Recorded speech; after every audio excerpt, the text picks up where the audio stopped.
ouvindo agora o Antônio da Luz, que é o economista-chefe da Farsul, falando para a gente a respeito, primeiro, de toda essa confusão com o Trump aí. O que representa isso para o agro, hein?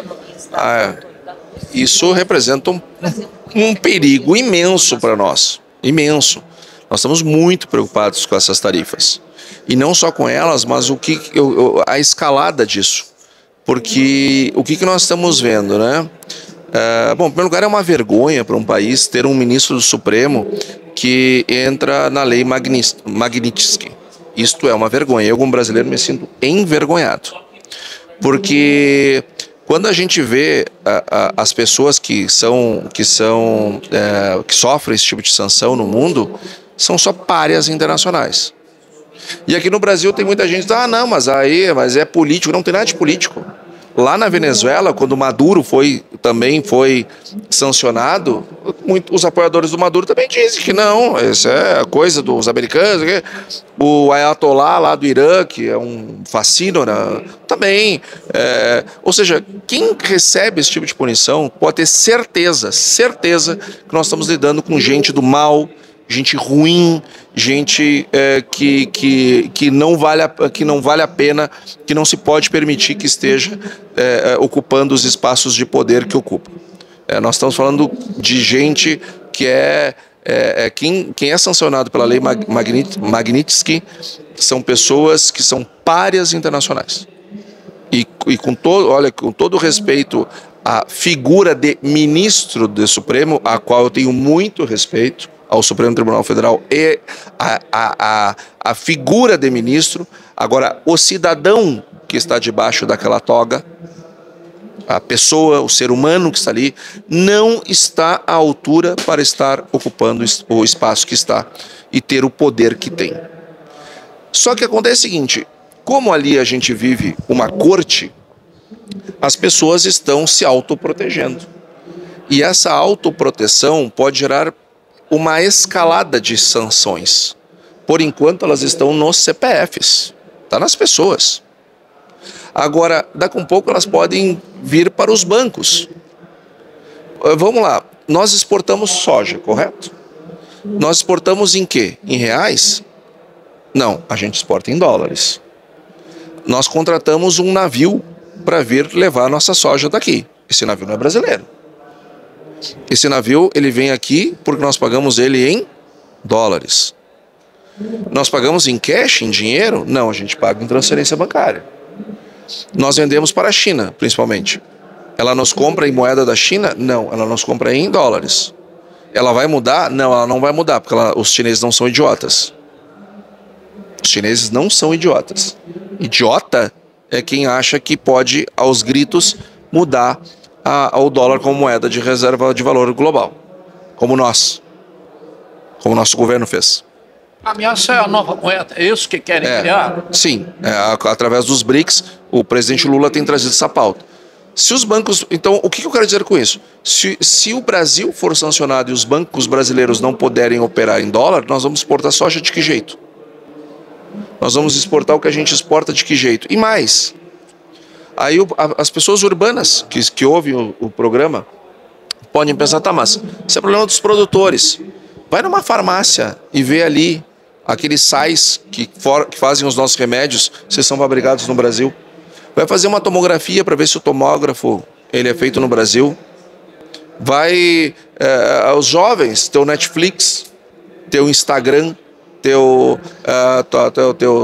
teus streamings, tuas nuvens, o Windows que está no teu computador, ou a Apple, ou o Macintosh, sei lá, os softwares que a gente usa no dia a dia, eles são brasileiros, por acaso? E se o Brasil não puder operar com os bancos em dólar, nós vamos ter essas coisas de que jeito? Nós vamos ficar isolados. Então isso é uma coisa que me preocupa muito, nos preocupa muito. Por isso que eu acho que está na hora de dar um basta nessa situação. Acontece que o governo está vendendo para a sociedade brasileira uma coisa que lá há séculos, né, Maquiavel já ensinava a fazer isso há séculos atrás, que é a ideia do inimigo externo, o grande malvadão, né? E aí eu vou defender o povo, sou o grande defensor do povo e vou unir o povo ao meu redor. E as pessoas estão caindo nessa. Isso tem um intuito de baixar o preço internamente? Não. Isso tem um intuito, na minha opinião, eleitoral do ano que vem. Para mim isso é tudo coisa para ser pensando em 2026 e não pensando no impacto na vida das pessoas. O caminho futuro qual seria, no seu entender? Eu acho que o Brasil ele tem que baixar a bola. O Brasil é 2% do PIB. Os Estados Unidos é 34%. A China é 20 e poucos. Se eles querem brigar, problema deles. A gente não tem que se meter. O Brasil não tem nada que se meter na guerra que a Rússia, que é um estado sociopata, que tem um psicopata de presidente, que é o Putin, um ditador, porque lá não tem eleições livres. Quantos anos faz que o Putin é o imperador da Rússia? Aquele país invadiu a Ucrânia, que é um país europeu, um país democrático e livre. De que lado ficou o Brasil? Do lado da Rússia. O Brasil ficou do lado do Irã, que é um país de ayatolá, que mata gays, que mulher não tem direito para nada. É esse país que o presidente Lula se aliançou. Nós ficamos contra Israel e a favor do Hamas, que é um grupo terrorista. Ficou do lado do Hezbollah, do Líbano, que é um grupo terrorista, e contra Israel, que foi um país que foi atacado. E aí então a gente fica vendo o seguinte: o Brasil só se posiciona mal. O Brasil não tem que se posicionar em nada. Nós temos que vender a nossa comida, vender nossos alimentos, vender nossas empresas, fazer os nossos negócios para que o povo brasileiro, que é um povo pobre, saia da pobreza e prospere.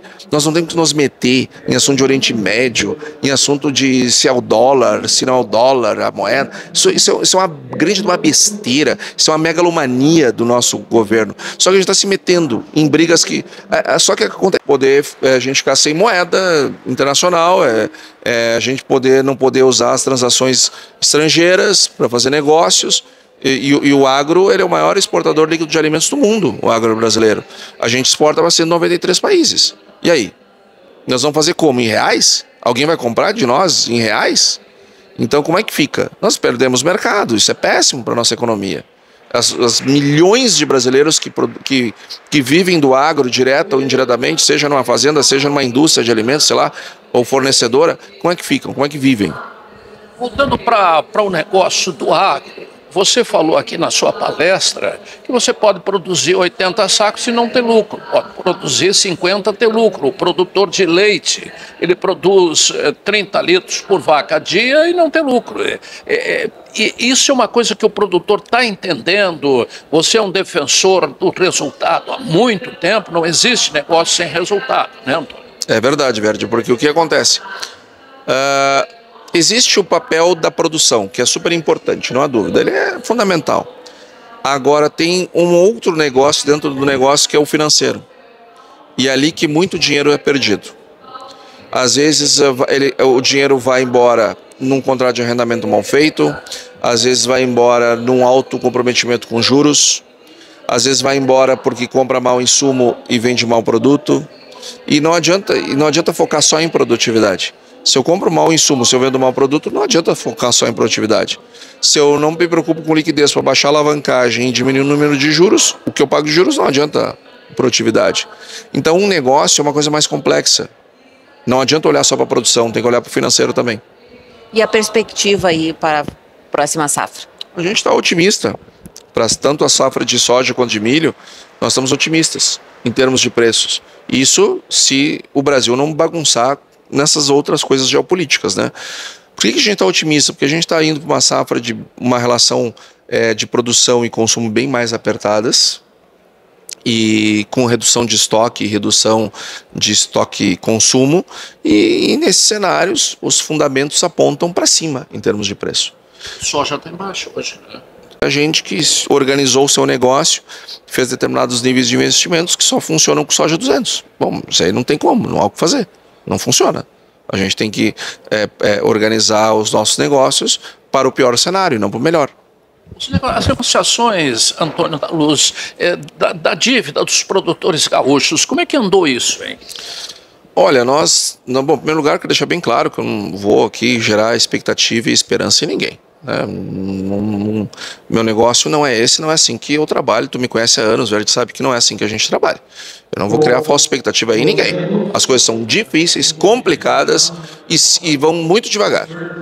O projeto de securitização lá o anterior começou nos anos 90 e terminou nos anos 2000, levou anos. Então ninguém espere que vai ser alguma coisa para a safra. Isso é sonho, é delírio, não tem nenhuma chance. Agora, sair alguma coisa já vai ser um milagre. Agora a gente está trabalhando numa agenda desde o início do ano, é bom que se diga, com o uso de recursos do Fundo Social do Pré-Sal, uma coisa que tem cabeça, que tem membros, que tem tronco, uma coisa que funciona, que para de pé tecnicamente, juridicamente.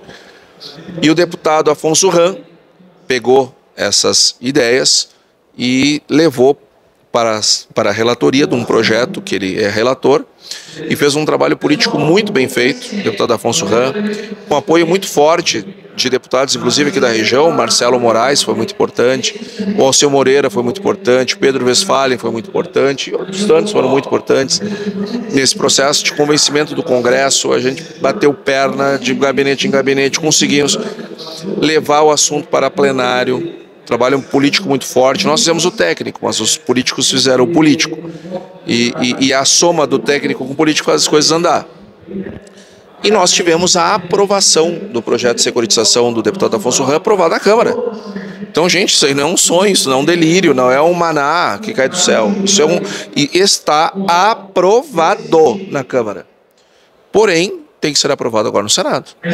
E o Senado tem dois desafios. Primeiro, aprovar a urgência, para que ele ande rápido. E segundo, uma vez aprovada a urgência, tem que aprovar em plenário. Não pode ter modificação. Se o projeto mudar uma vírgula, por vaidade, volta para a Câmara. E aí perde a urgência, perde tempo o produtor. Teremos sucesso se o governo não vier junto. Isso precisa ficar claro, produtor. Sem o governo não vai acontecer.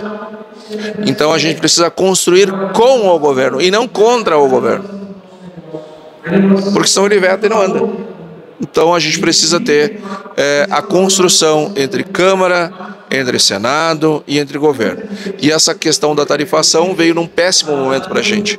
Porque a gente estava com esse assunto em destaque, né? Não que já andamos muito, mas ainda tem muito o que andar. E o produtor deve ficar atento, deve ficar acompanhando e ter uma estratégia, né, pelo menos é que nós estamos adotando, de fazer as coisas com e não contra ninguém. Juntar ao invés de separar. Muito bem, Antônio da Luz gentilmente atendeu a reportagem da Rádio Soledade e da Rádio Geração, dando essa aula que fez aqui ao público presente, aqui muito bom, no Impacta Coop. E esse é o aprendizado que o produtor está tendo. Um abraço.